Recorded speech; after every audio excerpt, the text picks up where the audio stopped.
Hey man, I just remembered something and I want to talk about it. You remember those nofap influencers, those nofap and semen retention guys from back in the day who used to talk about the benefits of not fapping and the benefits of semen retention? Yeah, those guys. Do you ever wonder where they are now? You know, I used to joke that all of them were in their mom's basement, uh, filming content and talking about the superpowers and how semen retention and nofap would make you attractive to women and how they never talked about how it would bring you wealth because none of them had any marketable skills except yapping in front of a camera. And they would talk about how women would become attracted to you and how you would put on muscle and how all these amazing things would happen to you. And they are not around anymore, or they are irrelevant. Why am I talking about this? Well, if you were a guy who was influenced by these individuals and you are still struggling with pornography at some level, this video is for you because your identity was formed by your exposure to these individuals when you were desperate and vulnerable. Yes, even if it was 12, 7, or I 5 years ago, were these guys still around? It doesn't matter when it was. But if you were exposed to them, then you likely have a core belief that has been influenced by what they were telling you. Now, I brought up a couple of things, how many of them never spoke about money. Don't get me wrong, okay? I was an internet yapper and I still am. I don't mean yapping as in lying. I mean, my primary skill is using my voice and using my skill set to get messages across and to make things easier to digest for people. It's my gift, and so I use it. The difference between me and those individuals was that, like an idiot, I actually was always going to do this. That's why 10 years later I look around, I'm like, where are all these guys? And that's why I was laughing and I wanted to shoot this video because I was like, wait a minute, I'm the only one who was legitimately trying to do this. And don't get me wrong, I did shoot like a video once that was called the 10 superpowers you get when you quit pornography. Unfortunately, in the video, I actually talked about hard work and discipline and the things it took to get the body I had and developing marketing skills, like marketable skills, like, how to market and how to sell and how to be persistent and how to notice patterns and different things. Needless to say, it was not a popular video because people got mad at me. They wanted me to talk about the superpowers that apparently I got because I retained my seed, and how women would be attracted to me and how I would have more gains in the gym and whatever other bullshit that they had been feeding you.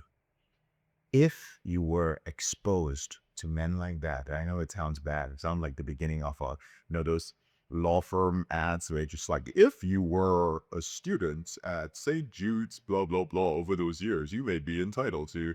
Yes, if you were exposed to a nofap influencer between 2010 and 2020, you may be entitled to. No. Well, on a serious note, they may have impacted some of your beliefs, which in turn has affected your identity.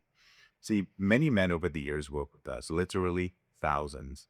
And there are a lot of men who showed up. And, you know, if you were to speak to some of them today, you would hear either it was amazing. I'm so glad I was part of JK's program. It changed my life. And then you would hear some men who say something along the lines of, and this is a small number of men who say, it was great. I'm very thankful because I improved many aspects of my life. But, but I still struggle with my out of control behavior. And actually, those are the men that I want to address because those who are doing well are probably not even going to see this video. They've moved on with their life. So if you're one of those men, whether you're still in our program or not, um, I want you to remember a few things. Number one, and ask yourself this: am I deep down still believing that quitting pornography is going to solve all of my problems in life? Like deep down. Number two, do I believe that there is some sort of change that is going to come around, some massive identity change that is going to come around from ending my behavior with pornography?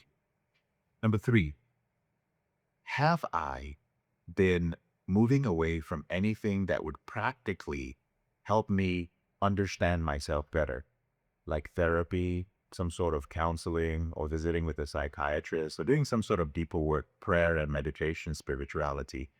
Because I feel it doesn't matter as long as I'm viewing pornography. So basically, have you been discounting a lot of things that could help you because you think it doesn't matter if I'm still viewing pornography? And this could include certain jobs, certain types of trainings. This could include relationship. This could include any serious endeavor. Have you put it aside because deep down you believe that as long as you're still viewing pornography, there is no point? Now, if your answer to any of these three questions is yes, chances are you were impacted by the things people said during that era. Here's something important about what we've done at Porn Reboot. I've talked about the habits. I've talked about your lifestyle and the lifestyle you should live. And everybody gobbles that stuff up. Nom, nom, nom, nom, nom, nom. Oh, the habits. Oh, yes, yes, yes. Oh, the lifestyle. Yes, yes, yes. But when it comes to the identity change that is necessary, everyone kinds of tunes out. And honestly, over the years, even in our program, when it comes time for identity change, this is where a lot of people tap out. Why? Because identity change, well, the truth is identity change is quite easy. It's simple rather, but it's not easy. But it is something that a lot of people are very fearful of letting go of. Why? Well, your identity is sometimes tied to things that you hold very dear. It's tied to your beliefs about relationships and marriage. It's tied to your beliefs, the religious beliefs and your spiritual beliefs. It's tied to your beliefs around money. And I think sometimes when people hear identity change as it pertains to pornography or sexual addictions, you just think that you are changing a part of yourself. Feel like, I'm just changing one part of myself. It's just a little adjustment that we're going to make at my identity with porn, and I can keep everything else. This is called rebooting, yo. It's hitting the reset button. It is not, we are going to go in and surgically work on one area of you and you can live happily ever after. I know a lot of people are selling that out there, but I don't, because that's not how I did it. I hit the fucking reset button, burned that shit down and built it up again. And is that scary? Of course it's scary. The more successful you are in life and the more you think you have to lose, the more scary it is. Why? Because you believe that a lot of your success in life was also tied to your coping mechanism, or as one of my clients likes to say, pornography was my supplement when things were very hard. I could always count on it to give me a desired state. It's a supplement that you've used for such a long time, and so it's very difficult for you to let go of it. Here's the thing with your identity. Your identity has to completely shift. You have to transform yourself in order for you to be done with your behavior. And being done with your behavior when it comes to rebooting is not the way that JK defines it. You know, like I said earlier, I'm an idiot. Like, really, I'm an idiot.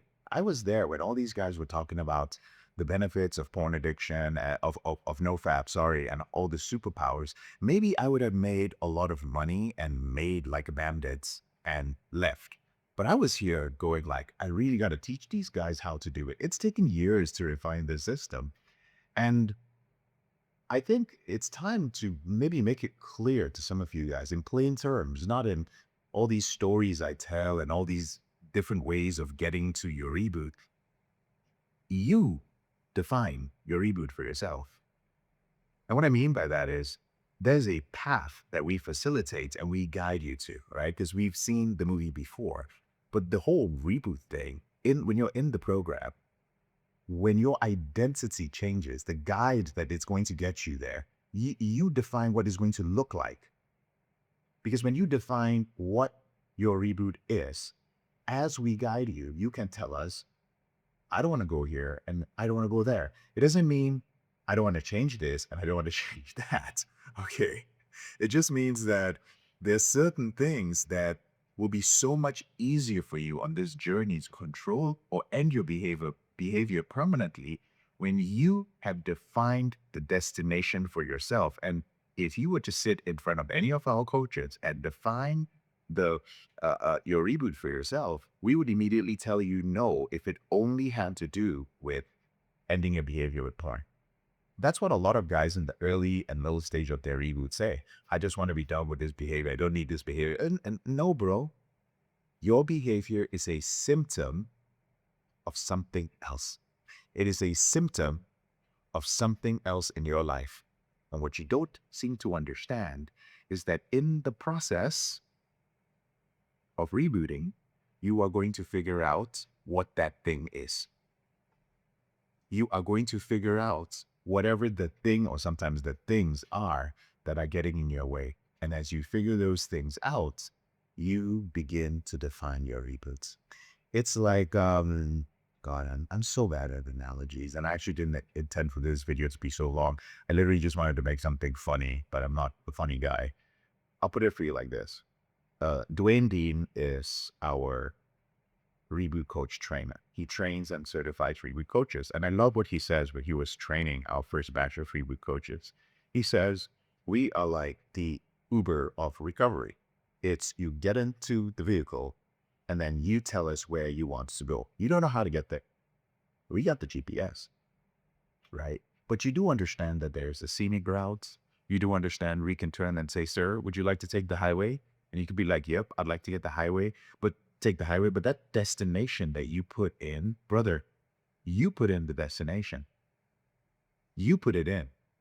And some guys have put in the destination and they're taking the long scenic route. Some guys have put it in and they're taking the highway. And as they go, you're going on the ride, you're looking around and you're seeing things. You're enjoying the ride, so to speak. I'm going way off with this analogy. I was going to stop the analogy there. I'm so bad at that. My point is this, okay? Let me wrap this up. If deep down inside, there is a part of you that believes that the process of rebooting is about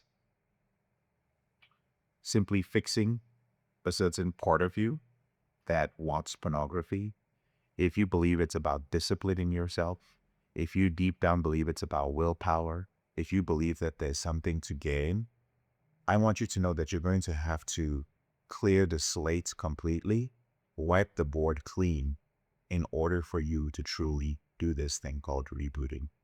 What I'm going to be doing moving forward is taking you guys back to the essence of what we do here. The essence of all of this is hitting the reset button. That is the only way your identity can change. It is the only way. You have to recognize that porn is not the problem, it is a symptom. You have to recognize that you define your reboot at the end of the day. You have to accept the fact that you have to transform as a person. So moving forward this year, 2026, when you're watching this video, before anybody goes through our entire program, we're going to be doing work with you to change the way that you view this whole rebooting process. I believe that there's been a lot that's been lost in translation, not just because of us. We'll take if you guys like, well, it's your fault, JK. Fine, I'll take responsibility for it. But I also understand that many of us come from different backgrounds. Many of us have been exposed to no-fap stuff. Many of us come with recovery beliefs that are only available in the great United States. And a lot of those things, the conditioning needs to be changed in order for you to truly reboot. So rest in peace to no-fap bros. I think the era is over. I know there's a new kind of grift on the internet. I'm actually going to be doing some reaction videos of the new type of porn addiction, semen retention thing that's coming out there.